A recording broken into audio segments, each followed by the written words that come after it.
sign it. You can't remember their name. No, it's just the sweetness of the world. Yeah. Sweetness of the world. All right. And everyone. All right. So we have turned the corner. If you've been keeping count, we went from 10 generations from Adam to Noah, and now we've gone 10 generations from Noah to Avram, right? Abram, the guy that will eventually be known as Abraham, like, you know, Prince, the person who will eventually be known as. And please feel free to call him either Avram or Abraham during our discussion. I'm not going to take points off just because he hasn't been given the formal name of Abraham yet. It's simply how we eventually know him and the most common name. The journey of Abraham is a very interesting one, and we are going to focus not on him, well, a little bit on him, but on the secondary character, Lot. Who is this guy? Lot. You know, it's L-O-T. He's a nephew, right? So Lot is a nephew of Abraham. He is the son of Abraham's brother. And Lot comes along for the ride when they come from Haran down into the land of Canaan. Most of us, I'm guessing, have read the book before. No spoilers here, but eventually ends up, right? Yep. What's that? Where does he end up? In Sodom and Gomorrah, right before the destruction. And we won't go into too much detail of where he ends up after that. That's for the more adult version of the conversation. So the question has to come, if Lot starts off together with Abraham, how does he end up where he is? And what is the process by which he separates himself from Abraham and ends up in that, shall we say, state? So that's going to be one of the underlying questions for our discussion today. But to do that, we need to get a little, what's the right word? A little Torah under our belt. So we're going to begin where the Masoretes put in the paragraph marker. So rather than beginning on the first line of Lech Lechah, we're going to begin in chapter 12, verse 10, which, as you will see, sometimes the Masoretic breaks are helpful to keep in mind. This section where Abraham and the family go down into Egypt and the section where Lot separates from Abraham is all one block within the Torah text. Rather than being separate paragraphs as though they were separate events, they are one continuous run. And that should lend us to mind that there are things that are happening in these two narratives that are linked thematically. So let's see if we can't handle that. Need a volunteer. Verse 10, famine time. Thank you, Susan. There was a famine in the land, and Abram went down to Egypt to sojourn there, for the famine was severe in the land. I'm just going to interrupt you there because we're going to pick up on one little word here that has been conveniently translated, which is kaved, as severe. But kaved more literally means heavy, weighty, right? So we still use the term weighty to mean something as being especially serious in English, of weightedness, of heaviness for something is going to come back thematically as a linguistic callback to this point. So if we didn't have a chance to point it out here, then we might miss it when it comes up later. So that's why, as much as the English word severe is absolutely an appropriate translation, it loses some of the literary tie together if I didn't stop and point it out. All right, onward. As he was about to enter Egypt, he said to his wife Sarai, I know what a beautiful woman you are. If the Egyptians see you and think, she is his wife, they will kill me and let you live. Please say that you are my sister, that it may go well with me because of you, that I may remain alive thanks to you. All right. I'm not going to go into too much detail of what's going on here because I'm saving that for the sermon on Shabbat. What's that? You have to come back. I gotta spread my material around. Horrible dilemma that they are facing when going down because of the famine is one that unfortunately people have had to deal with in many different centuries and millennia around the world, where you are moving from a position of relative safety to a position of vulnerability. And that vulnerability creates all sorts of crises within the family. Something we should note already that's happening here, which is, why are they going down to Egypt again? Famine. No. Why are they going to Egypt? There's food.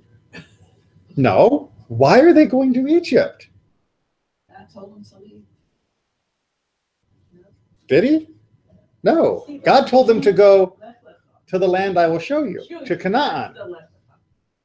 Why are they going to Egypt? Right? This is like, that's the point. They hit Canaan and they just sort of kept on going.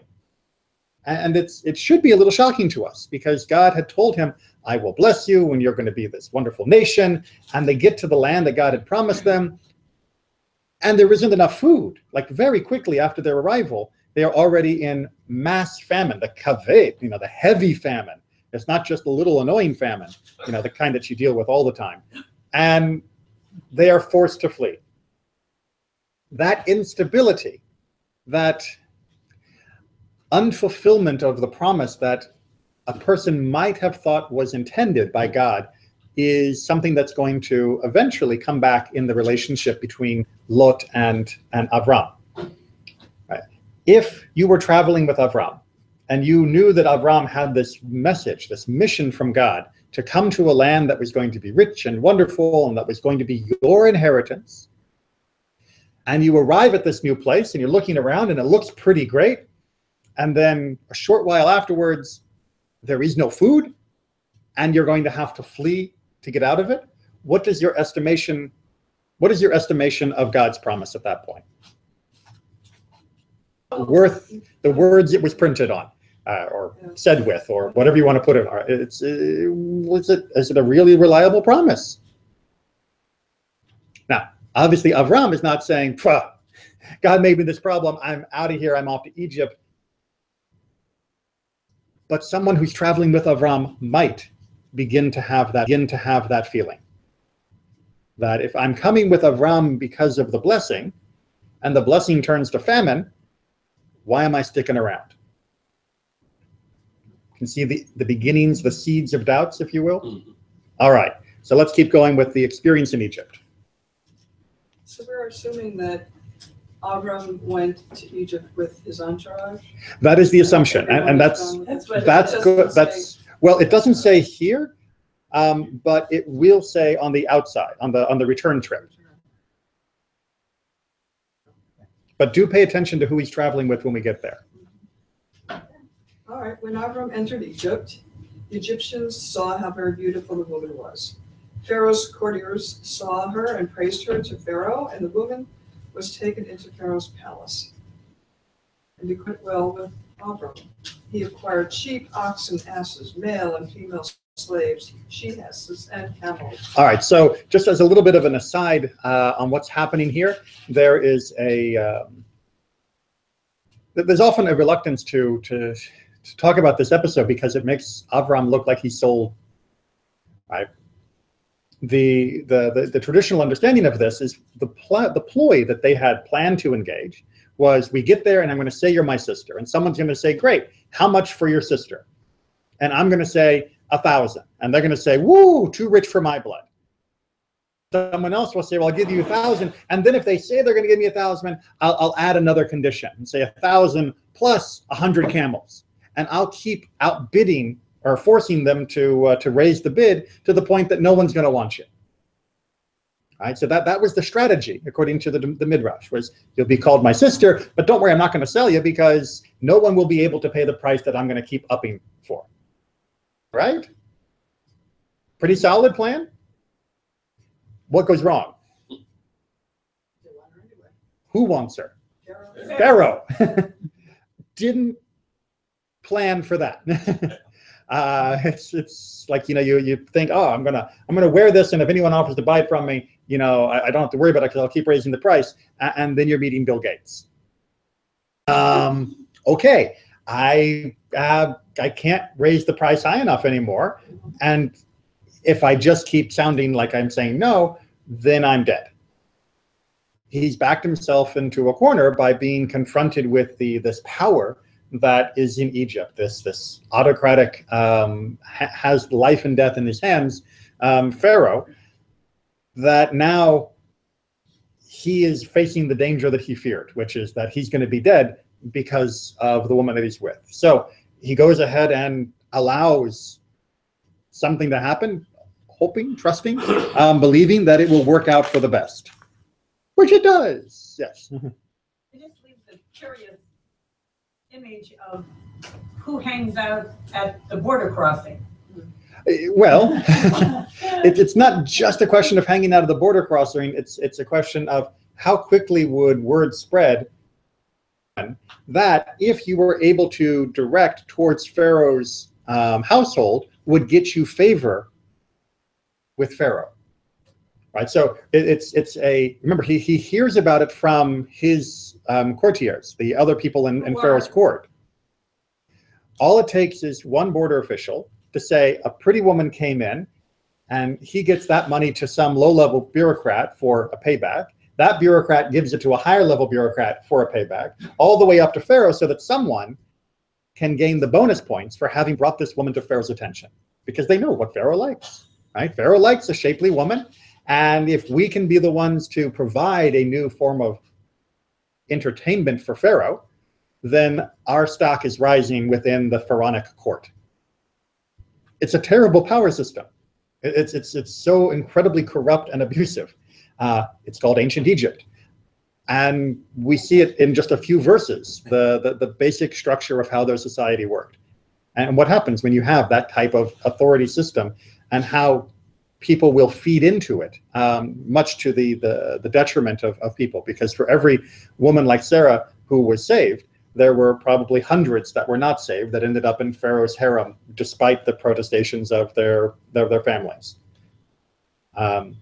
We see a slight repeat of this in the story of Esther, of course, not to mention other repeats within the stories of the patriarchs.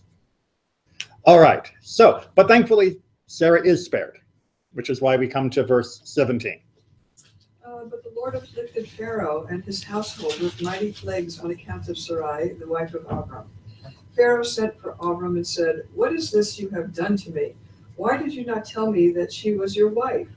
Why did you say she is my sister, so that I took her as my wife? Now, here is your wife. Take her and be gone." Put men in charge of him, and they sent him off with his wife and all that he possessed. Notice that lovely little phrase, they put men in charge of him. Out of the country. And he was escorted. It's like, all right, this is a problem. And because it's not just a problem, because I'm sure this is not the first wife that Pharaoh has taken, but this is a problem because it seems that God is opposed to what Pharaoh has done in this case. Notice Pharaoh didn't say, oh, gee, it's so bad because, you know, I would never touch another man's wife. It's, oh, it's so bad because I'm now suffering. And he wants to make sure that the source of potential suffering is removed so he can get back to doing what he was doing. So how does he know that Sarai is his wife? So lots of midrashim have to step in at this point and try to fill in the gap of what was it that made him realize. And some of the midrashim say that there was a signs with regards to the illness and the fact that it affected the entire household, which again, all seem to have been complicit in the abduction of this woman and therefore probably other women as well. So to punish all of them does not seem unreasonable. And then there must have been some confession, either by Sarah or Sarai at this point, or by Avram, of what the real relationship was. Very different than we find from the story of Isaac, which Rivka hasn't been taken, but the court does become aware of their relationship by viewing them behaving as husband and wife, which is not what you do with your sister. Good? Still with me? Okay. Now, we're going to turn to chapter 13, but a small little interlude. Who invented chapters for the Torah? Nope. Church, right? The medieval church. The medieval church, there are some who even argued, and I haven't been able to find this as attestation, that it was invented and used within the Jewish community because we were forced to refer to their chapters when doing disputations. That when they were forcing us to defend Judaism, we had to tell them which chapter, which verse, in order to make our case against them, because that's not the way we divided the Torah. We divide the Torah by parshiot, by the Torah portions, and by particular episodes and other things. We didn't have verse 1, chapter 13, verse 2. This is one example where the Torah's own internal structure, the way it is currently written, and the way that we, as you'll see, linguistically tie together the story, there's no reason why there should have been a chapter break here.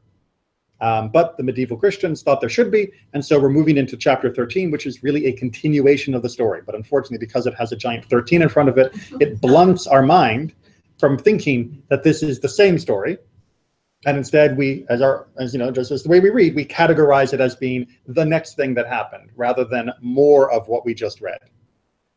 All right, so with that out of the way, we continue our story of Avram and his entourage.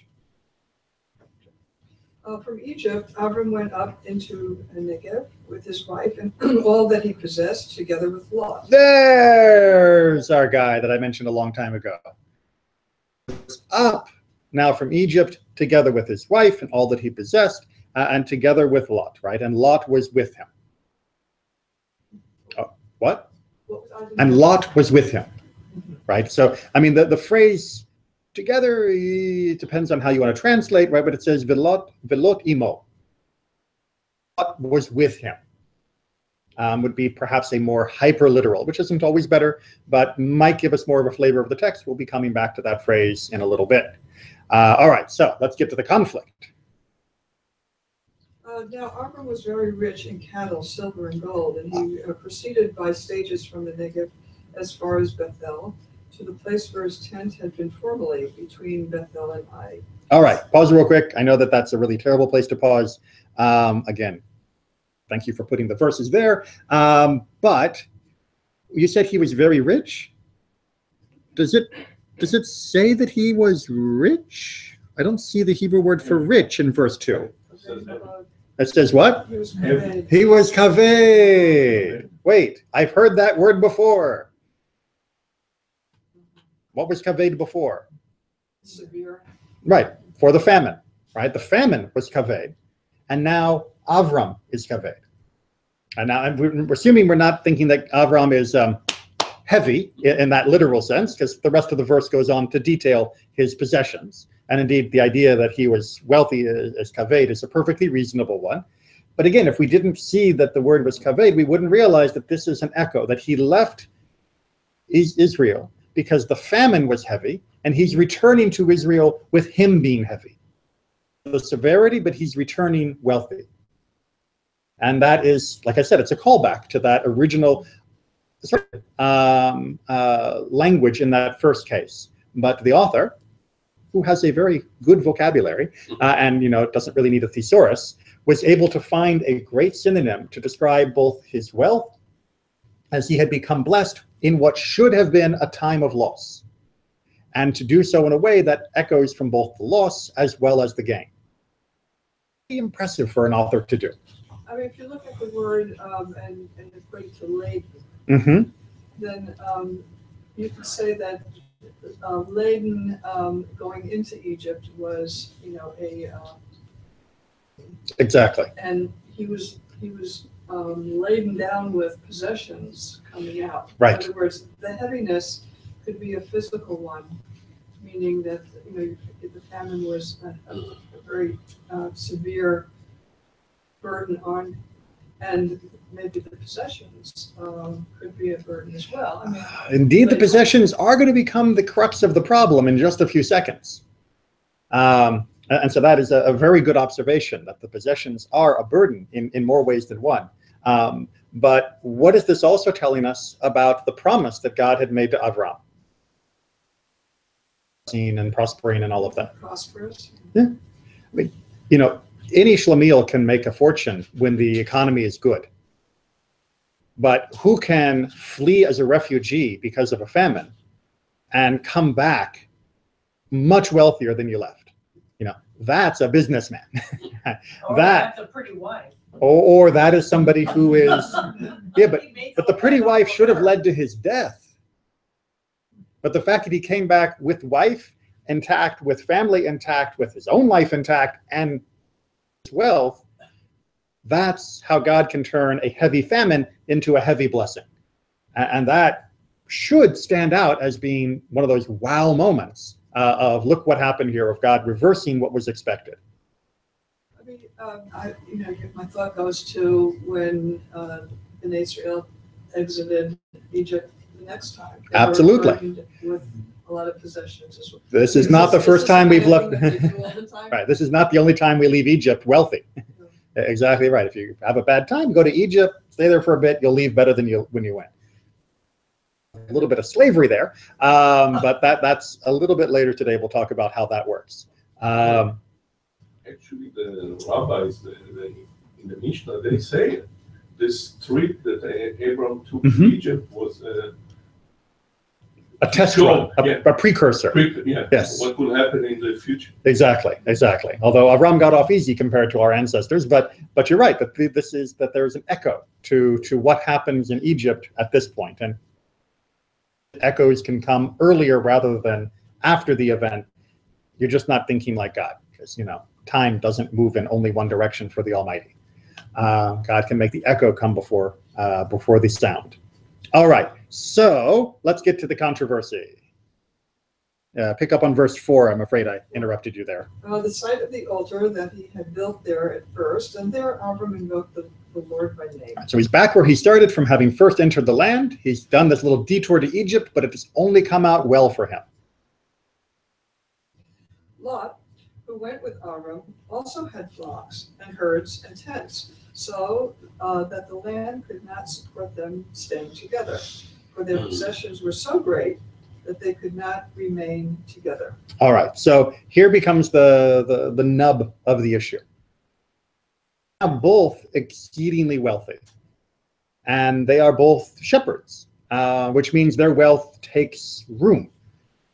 Like if you're a jewelry merchant, where your wealth is a sack full of diamonds, when your wealth is a pasture full of sheep and other hills full of cattle, they need something to eat. And there's only so much you can do in one area and still be successful without them just not having enough food. They will have eaten themselves into starvation, and then nobody's well off. Make sense? We understand the problem? Good. Because not everybody here's a farmer. I just want to make sure we got got the image. And there was quarreling between the herdsmen of Abram's cattle and those of Lot's cattle. The Canaanites and Perizzites were then dwelling in the land. So this little editorial aside is often pointed at as a reminder that the reason why they couldn't just do whatever they wanted was there were limits to what they could do. I mean, Lot and Avram, they may have had big households, but there were other nations living there. So they couldn't just completely take over the land. There were limits to their expansion, and they had reached that limit within the area that they lived in. Good. Onward. Abram said to Lot, "Let there be no strife between you and me, between my herdsmen and yours, for we are kinsmen. Is not the whole land before you? Let us separate. If you go north, I will go south, and if you go south, I will go north." Lot looked about him and saw how well watered was the whole plain of the Jordan, all of it. This was before the Lord had destroyed Sodom and Gomorrah, all the way to Zoar, like the garden of the Lord, like the land of Egypt. So Lot chose. Sorry, I had to turn the page to make sure that's where we stop. But so let's deal with what is Avram proposing? Separation, right? And he is being, as we might expect from Avram, being exceedingly generous. He's saying, pick your direction, right? Pick which way you want to go. Now, there's some other debates in some of the Midrashim that this wasn't quite so open-ended a check as it might sound. But notice that he's laying out two directions to go, that Lot should go. North or south? Right. Now, that may sound like an incomplete compass to you, but it actually makes perfect sense. And I apologize to any cartographers, right? If you do your basic map of Israel, right? And what do you have in this area where they're living? That is north and south. What? Exactly, right? This is the Judean hill region of the center spine, if you will, of the land of Israel. And that's good sheep country.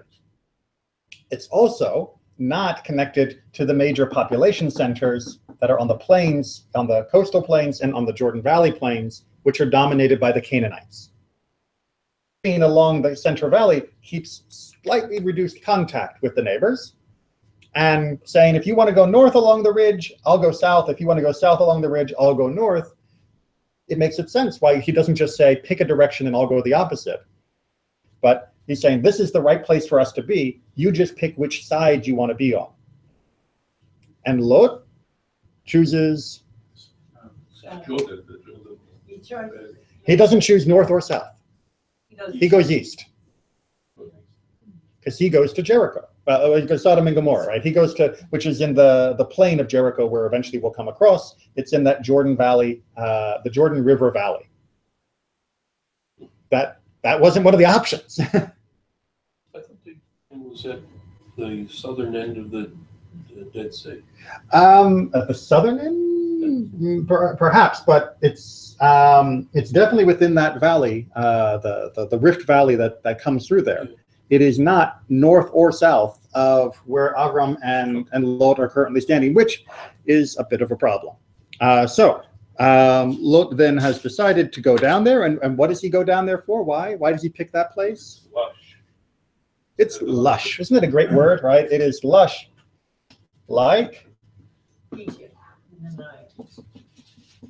Hold on. Where were they just visiting? This is not an accidental description. Right? Lot comes back from Egypt and now has a chance to pick a direction, north or south. And what does he pick? The Egypt-like place. I'm going to go to the place that's most like Egypt, that is still within this land, rather than actually choosing one of the places that Avram had laid out for him as being the better way to go. Let's go ahead and take care of our separation, and then we'll get to our commentary. So Lot chose for himself the whole plain of the Jordan, and Lot journeyed eastward. Thus they parted from each other. Abram remained in the land of Canaan, while Lot settled in the cities of the plain, pitching his tents near Sodom. Now the inhabitants of Sodom were very wicked sinners against the Lord. All right. So how our ancestors have tried to understand, just get that all the way around, this interesting interplay between Avram and Lot.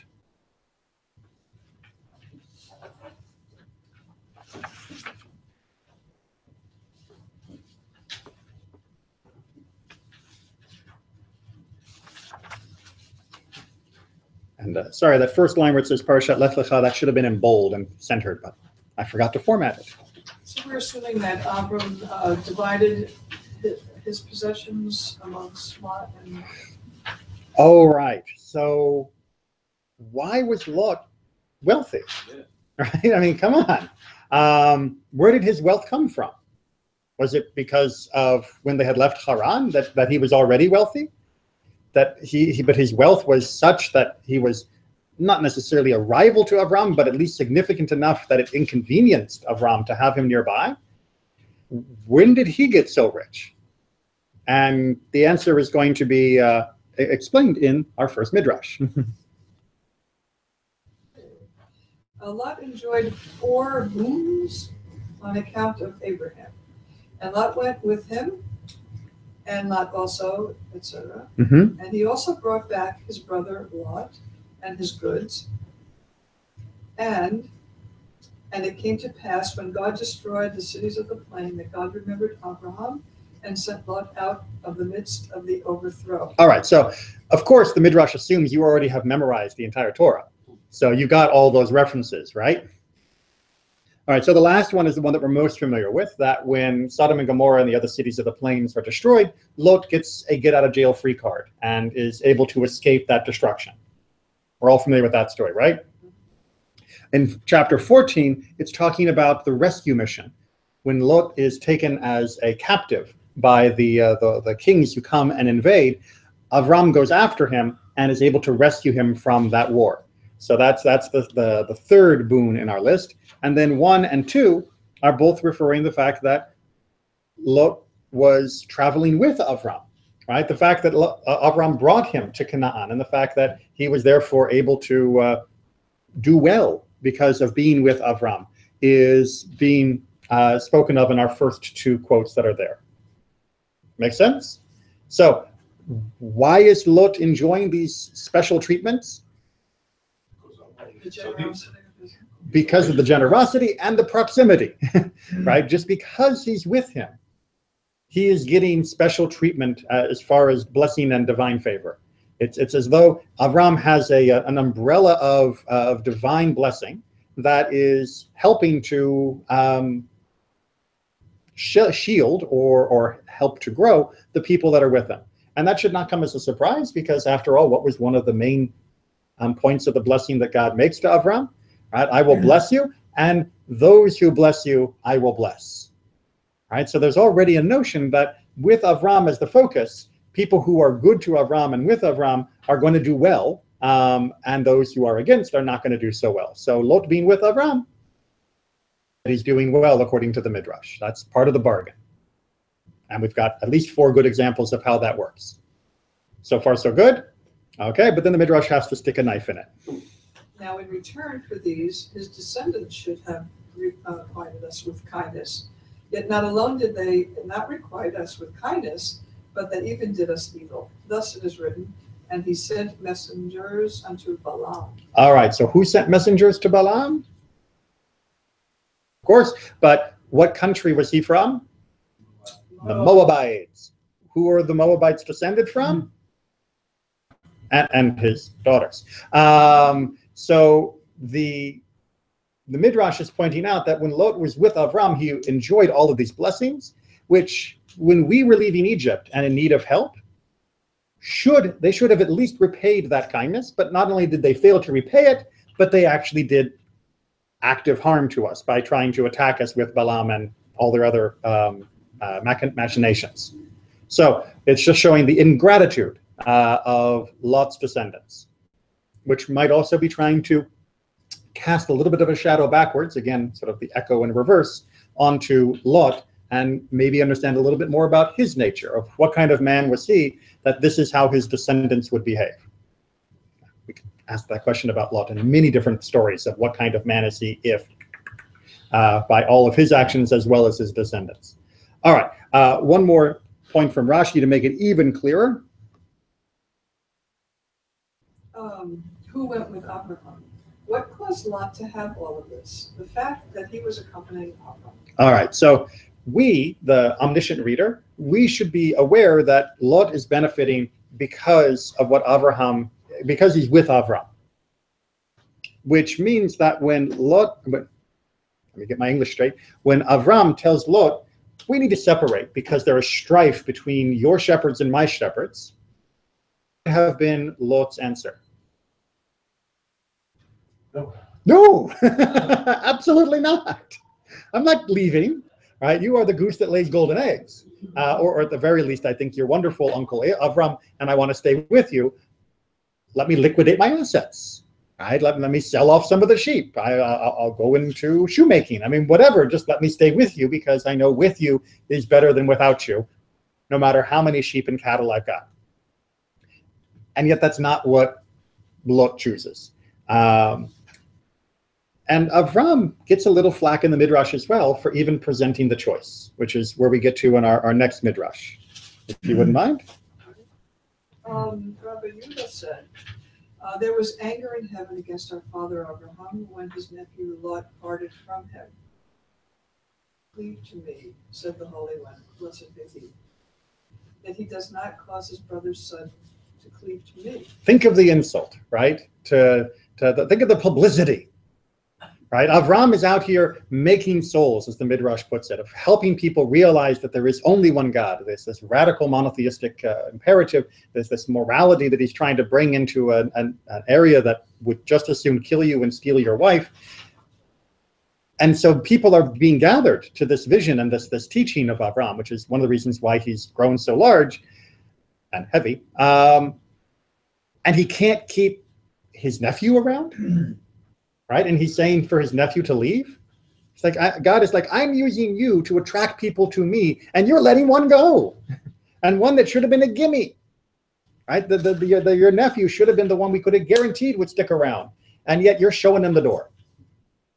What's going on here? You should never have made that offer to him and say, you can leave. You should have told him, this is what we're going to do so we can stay together. But unfortunately, Avram is so nice to offer Lot this option. And then Lot is so stupid that he's willing to take it.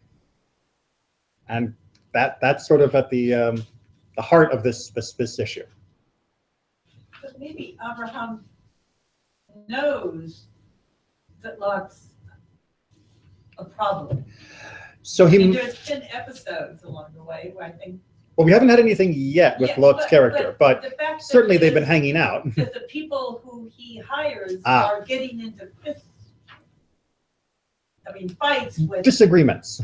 Disagreements. Yes. But which indeed, again, another midrash, which isn't on the page, says it's because the shepherds of Abraham would tell the shepherds of Lot, you're not allowed to use your sheep in other people's fields from them by eating their grass. And that was one of the reasons why they mentioned that there were still the Canaanites and the Perizzites in the land, that Lot's shepherds were just going anywhere. And Abraham's shepherds were saying they needed to stop and not do that. And of course, that type of behavior reflects on the person who hired them, not just on the shepherds themselves.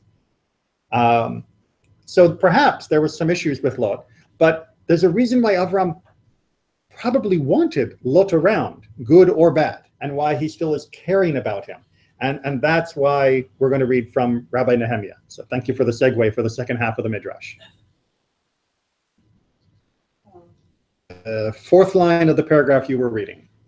Rabbi Nehemiah said, there was anger in heaven against the patriarch Abraham when Lot, his brother's son, went with him. All right, so notice, we had anger in heaven when Lot left, anger in heaven when Lot is with him. Right? So why would they be angry for the opposite? I promised him, to your seed have I given this land. And said God, yet he attaches Lot to himself. If so, let him go and procure 2 common soldiers. The text, cast out the scorner, which alludes to Lot. And contention will go out, alluding to, and there was a strife between the herdsmen of Abraham's cattle, etc. Yea, strife and shame will cease, as it says, let there be no strife. All right, get rid of the scorner and things will get better. Why did you bring him with you in the first place, says God? And why would, by the rebuke that he's receiving here, why would Avram have thought it was a good idea to have his nephew around? It's family, but it's more than family. it's heir. Exactly. Who's the heir? Lot. Who is Avram's heir? At this point in the story, nobody. Right? He has no children, rather famously, I'll point out. In the story, he is heavy with all these possessions. He has just shown that God can turn famine into blessing for him. And he's wondering, who am I going to give this to? And Lot seems like the logical heir. And so would he want to get rid of Lot? Would he? I mean, he wants Lot to be with him, and this is also why he might be blessing Lot and being generous to him, is he wants to raise him up as though he were his son. Right? He's treating his nephew as though he were his son, and that is causing trouble. He's maybe keeping him closer than he should, which might be the economic issue we're dealing, or he may be keeping him closer than he should, which is a moral issue, as we see more and more of Lot's character. So is that why Haran in the first place? Most likely, which is what, at least what Rabbi Nehemiah is saying, is that God promised Avram, I will give your seed this land, and your seed doesn't include Lot. So why did you bother bringing him? Haran, and he would have been just fine and normal and had his life. And instead you've brought him with him as though you doubted that I would give you seed of your own. And indeed, that is the only thing that Avram consistently doubts God about, is will I have my own children? right? God tells him to go to the new land. He goes to the new land. He shows up in the new land and there's a famine. He leaves the land even though it should have been blessing. He goes down to Egypt and never says, oh God, why am I in this position? My wife, blah, blah. No, he just walks through the situation, comes out of it better than ahead. He is marching through life with trust and faith. And we'll see him go off to war when you read the rest of the parasha. But when it comes to the idea of having kids, that's where Avram has doubt. That's where he is afraid. Well, I mean, the other thing is him, and him. And to have children, it's him and somebody else. Correct. And so that's another, dynamic that, complete control over. Not only complete control over, because they did try to have control with the whole Hagar situation, but there are those who point out that the story with the story of Egypt that we just read is confirmation from God that indeed Sarah is going to be the one that he has the seed with. Because why would God have done a miracle like this to help bring her out and to strike all of the other people in Pharaoh's household, if not to say Sarai is the one? Not just Avram, but also Sarai, that she is the one. And for Avram to still be unsettled, sure about his future and who he's having this child with, enough to go to Hagar, and enough to have other questions that we're going to get to, this is an underlying issue that Avram has. And it's one of the issues that leads him to stumble, perhaps, in his relationship with his nephew. Make sense? All right. Let's see some more, though, about Lot as his choosing. And these are sort of some more straightforward of what's happening here. You have the same options as I have, as no one will object to the area which we will choose to graze our herds on. God's assistance will be at your side in my account, and on account of the fact that you have joined me on my search for the true Creator in order to come closer to Him. All right, so there's a great, this is like the most generous and optimistic reading of Abraham at all, where he says, you and I, we're in this together, right? We are both searching for our Creator. Choose whichever way you go, because we are partners in this wonderful endeavor, which indeed might be how a father would treat a son, or at least a beloved relative. And that is going to be, unfortunately, underscored by Lot's eventual rejection of what Abraham is trying to achieve. But with Radak at this point, it's a very beautiful and open offer that Abraham is making. On the other hand, there's a little bit of a twist by adding the phrase "from me" when the separation comes. Separate from me, seeing that you are in this country on my account and not vice versa. It is up to you to move away. It is not my duty to move away from you and abandon this land to you. Avram considered himself as the principal and his nephew as a mere follower, so that the choice of who would go where was his. He added that seeing he was a generous person, all the more so when the other person involved with his brother, he therefore offered the choice to Lot. Right. And he keeps calling Lot his ach, his brother, throughout this text. Him that honorific title, even though it's only his nephew. And Avram here, Radak says, yes, you have the obligation to remove yourself from me because I am the principal. Away from me, I'm not leaving the land of Israel, but you can push on a little bit further than where I am. But even though I have the right to demand the land that I want to be on and you can take the leftover, I'm going to be nice enough to say, you pick a direction and you can go that way. So you're still removing yourself from me, but you get to choose which way to go. I'm not going to force it because you're like a brother to me. Strong, nice Avram. Absolutely. He's a nice man. He's really trying to do good. Yeah. But it's not going to work out so well. Let's just get one more statement on this, I believe, about the separation. What he meant was, if you will move north, I will move south of you. Whereas if you move south, I will be north of you, in the very location that I am now, which was in the south of the country, as we know, in 12:9 and 13:3. All right, so Radak throws in, and this is based off a couple different midrashim, that Avram was not actually proposing, you go north and I'll go south, like they were going to separate. He was simply saying, I'm here. If you go here, then I'll be south of you. If you go here, then I'll be north of you. But as a matter of fact, I'm at a fixed point. Right? It's not we're going to each go a separate direction. It's I'll stay where I am, you pick a direction, and then whichever way you go, relative to you, I will either be north or south. But I'm not actually moving. So he is able to maintain his strength of vision of where he is and what he needs. And that's very important for Avram, because as much as he's worried about this, who's my heir, and thinking that Lot is probably it, he's not willing to sacrifice his whole endeavor of serving God in order to accommodate his nephew. But he is willing to go very, very far. Okay, a little more? Just, one Yeah. more time, explain why that stretch of land was where Avram, was he well digging at the time? Yes, I mean, he was claiming the land as walking through it. So there were a number of reasons why the land was good. One is it was really good for herds and flocks, right? It was sort of good because it was enough for them to live off of, and because there was less competition. Right, the valleys, both the coastal and then the Jezreel up in the north and the Jordan Valley, those were the best places for agriculture, where you had nice flat land and irrigation or more reliable rains that you could depend upon for growing. The hill country through the center of the land of Israel was not as good for agriculture, and especially back in those days when there was more land than there were people. That was a better place to put your sheep and herds than down in the competitive strips. And then there was the issue of culture.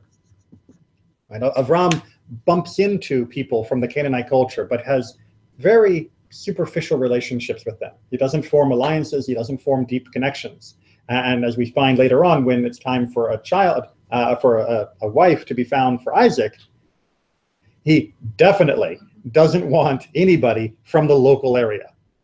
He really has no intention of intermarrying with the Canaanites. And that's why he ends up sending the servant all the way back to Haran to find someone.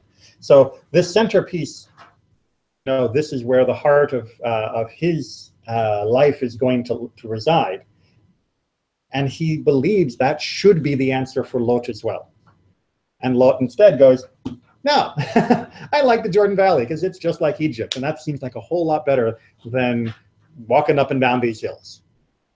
And we'll get back to why that is in just a few minutes. So you said that the Jordan Valley would be more of an agricultural Exactly. area. Exactly. It was always the farmer and the herd shepherd. Absolutely. Which, again, should underline, if the Jordan Valley is where herds are less ideal, where there is more competition for land and agriculture is more predominant and a more productive use of the land, and the culture is such a problem, why did he pick it? Why did Lot go there? What was he thinking? And we're going to get a little bit further on what he was thinking. Therefore, move away from me in the direction that you prefer, and I will move in the opposite direction.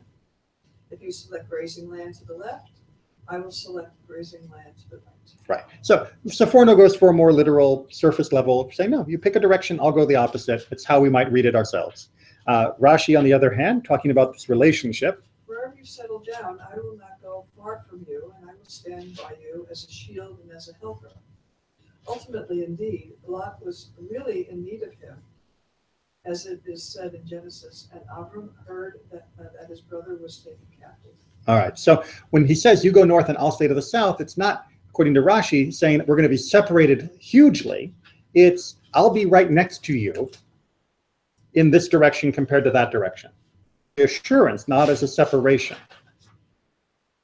That he wasn't really kicking Lot out. He was just saying, you move one hill over, and that, then we'll still be close enough to help each other. But again, if that was what he was offering, that's not where Lot ended up going. And also in agricultural, you're more anchored to the land, and so that's where you have your cities. Absolutely. That's where he was found in Sodom and Gomorrah. Absolutely. And so you wonder if any of the grazing or the flocks that he had remained. Absolutely. And we're going to get to some verses from later on in the text. that show that that's exactly the issue. Is did Lot continue to have the issue of burdensome herds and flocks that forced his separation from Avram? Alert? No. Right? He ends up having removed himself from that which caused him to remove from Avram. And then the question remains, why did he remain separated from Avram once the reason for the separation was no longer there? But we're not quite there yet. From the mountain where they were staying, as we know from 12:8, seeing that this was a high point in the country, it afforded Lot an opportunity to survey much of the rest of the country all around him. As a result, he observed that the Jordan Valley was very well irrigated. Right. So if you look back on verse 10, again, it's one of those phrases where it's a typical Hebrew phrase, but gets a little blunted in the translation. It doesn't say he looks around. It says literally that he lifts up his eyes and sees. Right? And this is usually a sort of looking around and seeing something in a new way, a symbol for that in the biblical Hebrew. So lifts up his eyes, and rather than looking along the central, he sees an opportunity down there. He sees the land that is in the Jordan River Valley plain. And that is what dooms him, if you will, because we lust after what we see. Thing clicks, and when he clicks, this whole issue of being together with Avram suddenly doesn't seem so important anymore. And now his mind is made up to go to a new place. And the nice attractiveness of it, let's just bang out the next couple issues here. That it was well watered, a Right. land of water streams. Right, it was nice. And compared to living in the hill country, that's much easier. And compared to being back in Egypt, where things were all done by the Nile, that seemed like a smart way to live, rather than dependent on the rain and what random weather might come. Similarly, Kiskuni says, A garden, as if it were a garden planted by God himself, not unlike Egypt, which was also irrigated by the river Nile. right, so those of you who remember all of your civilization classes will know that the great river valleys of the world are what spawned civilization. You didn't get civilization coming out of hill country. You got civilization coming out of river valleys because they were dependable, reliable, and constantly renewable sources of life for agriculture, and that is what creates cities. Is right, and think where Lot originally came from. The great river valleys of Mesopotamia, right? The Tigris and Euphrates. Right? That was his home up in Haran. He comes down to the land of Israel, and that's not at all like the Tigris Euphrates River Valley. He goes to the Nile. That's like home. That looks much familiar. Maybe a little hot, but that's more familiar. And then he comes back to the land of Israel, wealthy now, and he looks around and it's like, what's the closest thing I can find to home? These Jordan Valley, that's about as good as it gets around here. And which ultimately is symbolic for him rejecting Avram had, because Avram's mission was to reject the cultures of the Mesopotamian river valleys and the Nile river valleys, the culture of idolatry and despotism and all of the abuses that those communities had. He was trying to escape that. And Lot, when given the opportunity, runs right back to it, returning to its nest. Abraham was told when he first left, right? I will take you from your land and from the land of your family and from all of that you've known. Lot didn't seem to get the message. He thought he did, but in the end, he didn't. And so he runs back to it as soon as he can. Make sense? Okay. And then Sforno simply points out that which we've already said. Two angels arrived in Sodom. Oh, sorry. No, Sforno first. Lot did not turn right or left, which was or north or south. Right. Just in case you were wondering, in the text, it doesn't actually say north or south. It says right and left. But right and left were north and south by the way they were facing at the time.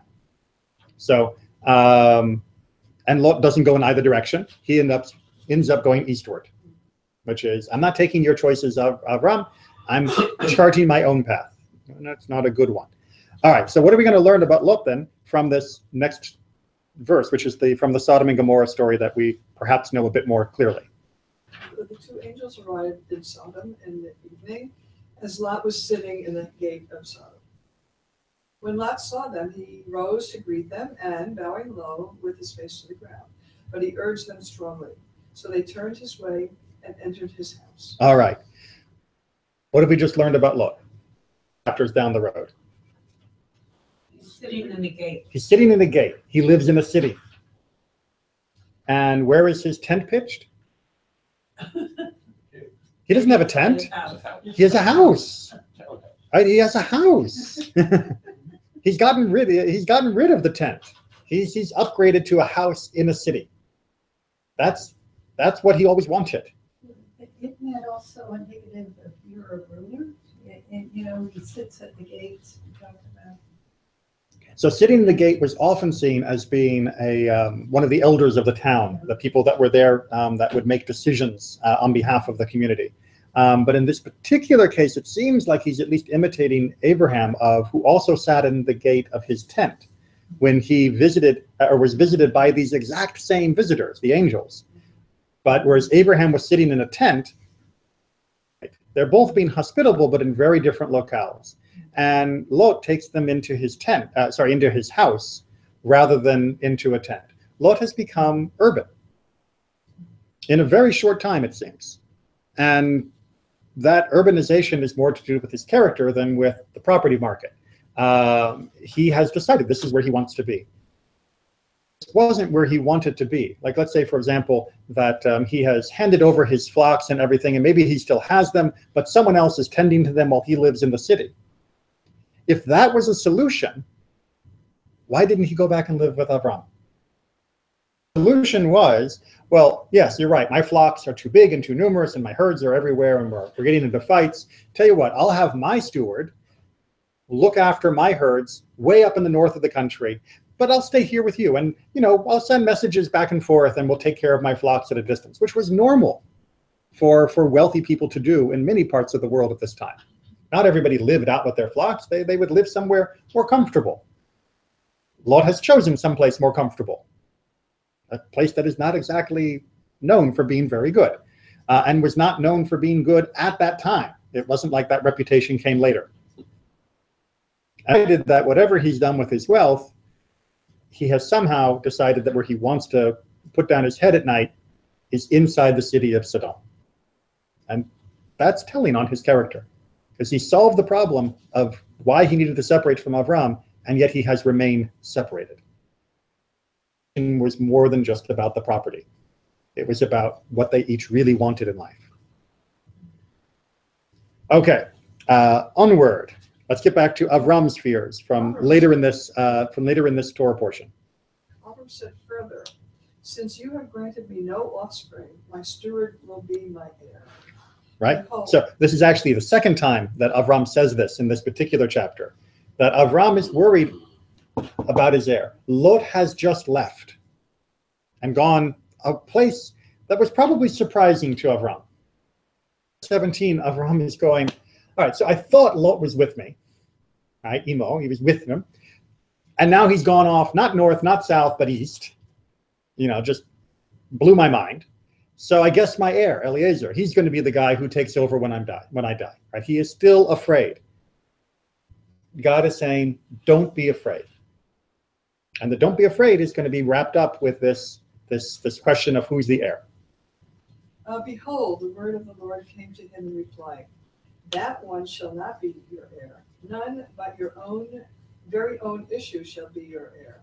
Know well that your offspring shall be strangers in a land not theirs, and they shall be enslaved and oppressed 400 years. And they shall return here in the 4th generation, for the iniquity of the Amorites is not yet complete. All right. Question? Something. All right. I'll wait. No, go ahead. There's this is a little. It's connected, but it's a little to the side. There's times in the Torah that we have the Shalsheret trope, which is a very unique. You don't hear it but 4 times. It's a very wavering note. Once it's on Lot, Yep. And another one is on Eliezer. Right. And it looks like, and then the other two are, I think, a positive indication. But these two. Well, no, that's the one about Joseph resisting Potiphar's wife, Well, and the other one is Moses when he Moses. is deciding to inaugurate Aaron as the high priest. right. Reluctance. Mhm. Or All four really are. indication of not wanting to give up. Right. Something that they wanted very much. And so Lot's reluctance to leave Sodom, Exactly. and Eliezer wanting, He's kind of hoping his mission isn't that successful. he would be the Right. heir when he shouldn't have been. Exactly. And really all four of them have elements of ambiguity of which way should I really go. Obviously, both Joseph and Moses choose very well, but there is still a little bit of ambiguity in their decision making. So Avram gets that's meant to reassure him. Don't worry. Don't be afraid. You will have your own kids, and they're going to end up being slaves. But then they'll be out. Then things will get better. Do you think Lot could have survived that promise? From everything we've seen about Lot, and then if you know more about Lot and his behavior when the angels show up and the people are baying for blood, and then when he's in the cave with his daughter, do you think that's the man that would have had the faith and the certainty to, both for himself as well as for the generations that came after him, that could have lived with the doubt of, are we going to survive this catastrophe? Yeah. No. His daughters couldn't. They couldn't go one day with believing that the rest of the world had had a catastrophe. Quick to take their actions immediately because, oh no, everything has gone wrong. And we're going to break all rhyme and reason about what proper human relationships should be because we think there's been a catastrophe. Had to have the ability to create a group of people that would survive this and hold on to the promise and eventually come back. Be with him in his belief in God, and the belief that would lead someone to still go down into Egypt after arriving in what was the promised land and come back and somehow manage all of that with faith intact. No, that there are going to be these horrible pitfalls and problems. Lot was not that person. Eliezer, the servant, apparently wasn't that person either. But Isaac eventually will be that person. And then Jacob and the 12 tribes that come after. And that is what is trying to be created here. That's why Lot, he falls out of the running. Right? He was a candidate, in the primaries for a while, and then he just couldn't quite stick it out in the running. Debates came, he didn't make it. One little thing just I wanted to point out, which we'll just leave as a closing note of how beautifully constructed the Torah is to help us recognize points. The first verse here from 12:5 is the beginning of Abraham's journey. And then 13:1 is the one we already read when they were returning from the land of Egypt. Just a little quick comparison between the two. His wife Sarai and his brother's son Lot, and all the wealth that they had amassed, and the persons that they had acquired in Haran, and they set out for the land of Canaan. And then 13:1, compare. From Egypt, Abram went up into the Negev with his wife and all that he possessed, and Lot was with him.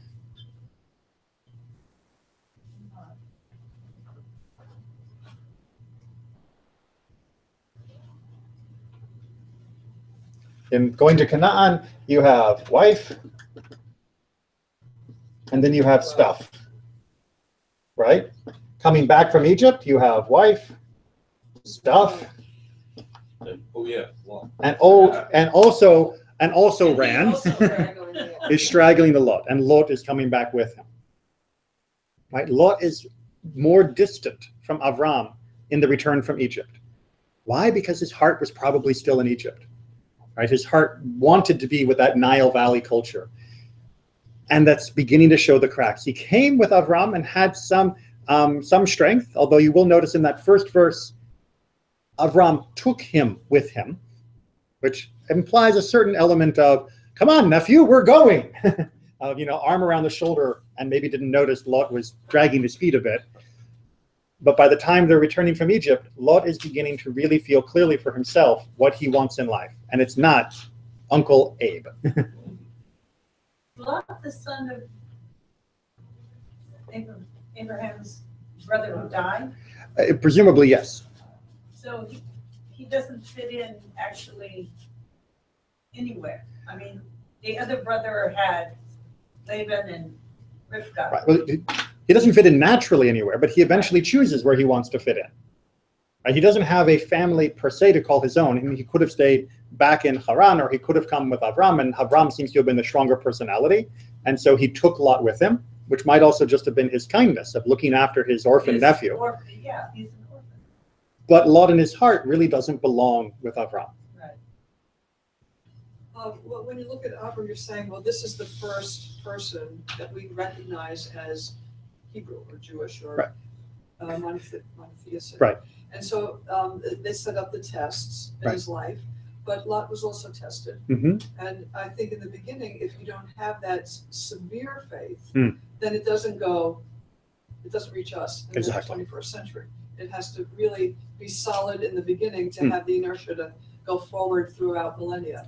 And so Lot was also, I think, part of that challenge. Do you have it also? Right.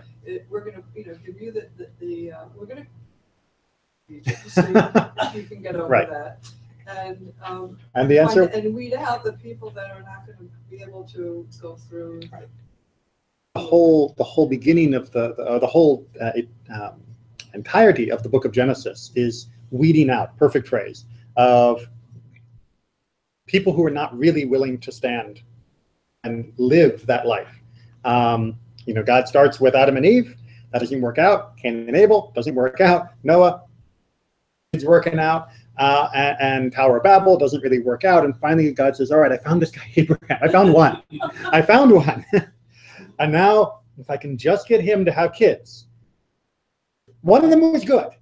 Okay, we'll weed out that other one, right? And then we'll do something nice for him. But one of them was really good. And he has 2 kids. All right, one of them is okay.